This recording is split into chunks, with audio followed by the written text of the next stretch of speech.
This is my first and hope maybe only recorded reading, because I'm not very comfortable doing it.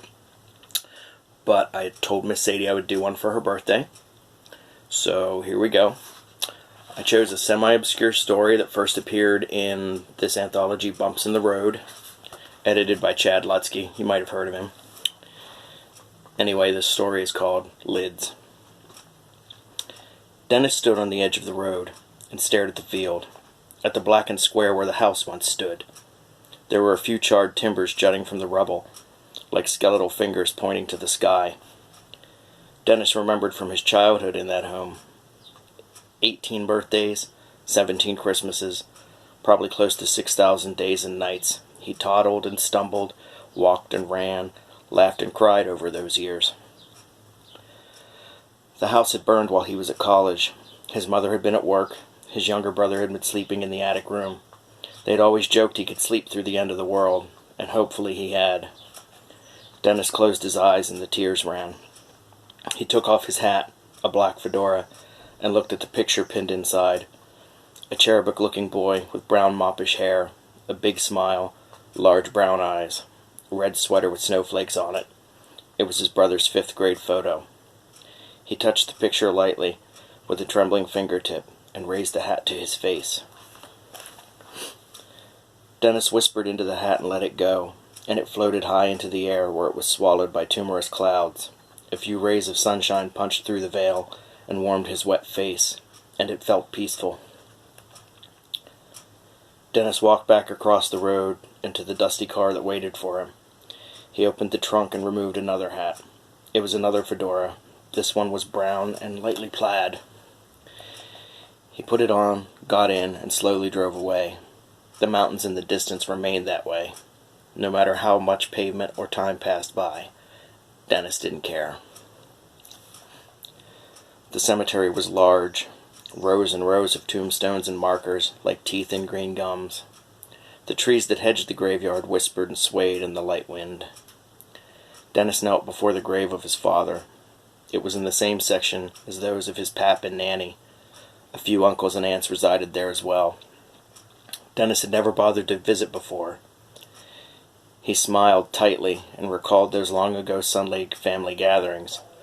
The large meals and crowded kitchens, the gossip and laughter, and so much love. But that all began to wither after Pap passed away, a little at a time until no one was left. Dennis looked at the sky. It was dull. The sun was obscured by a pre-storm haze like an eye straining behind a cataract. He touched the brim of his hat and lifted it from his head. Inside was a snapshot from a long-ago family dinner. His father and uncles, his nanny and Pap, all of them smiling. He kissed the crown and whispered a plea and released it into the air, where like a bird, it soared and soared until it was gone. Route 22 went on for days or hours. Finally the car slowed to a stop in front of the small farmhouse. Cats scurried from the sagging porch and into the high grass. Crows lined the barn roof. Dennis reached into the back seat and produced a new hat, a faded pork pie affair. He put it on and got out. His mother was in the hospital. She had been for days.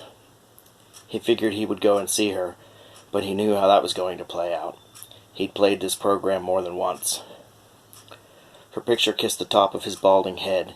His eyes leaked salty tears as he thought of how hard she had worked to raise him and his brother, how much she gave for them to have, how humble and selfless she was.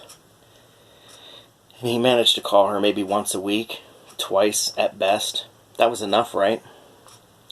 The sigh that came from him was biblical in proportion, the cracking of tablets. The wind came and snatched the hat from his head and carried it high and fast. Dennis screamed, chasing it. "No, please, not yet," he cried. But it was gone, and the wind ate Dennis's hat like candy. In the morning, perhaps the next, or a few days after, he'd fallen asleep on the porch of his mother's cottage. He wiped the rough cheeks and stumbled to the car. He was nearly finished. He could feel that with sharp certainty. He popped the trunk and reached into the box that lived there. Only one hat remained.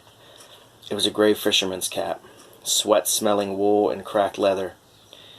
He felt the corners of the picture poking his scalp, and knew without looking it was the old picture of the thin boy with the mousy mullet and the bright blue eyes. The turquoise sweater and the denim jacket slung so hiply over his shoulder. The young boy who lived somewhere in Dennis, a reflection from 20-plus years before. He walked up to the crest of the hill beside the house, and looked out upon the valley, and the beauty it held. His heart hitched and he began to cry out. A pulse built in his veins and began to race. He forced a smile and closed his eyes, and he saw uncles and fathers and grandmothers and brothers, cats that had died and dogs that had gone missing. He saw all he had never seen before. And as the wind took the hat from his head, he saw a new arrival in the group of the lost. It was someone he barely recognized, and it was someone he didn't care for much at all. Happy birthday, Sadie. I hope that wasn't too painful to sit through. I hope you have a great weekend. Thanks.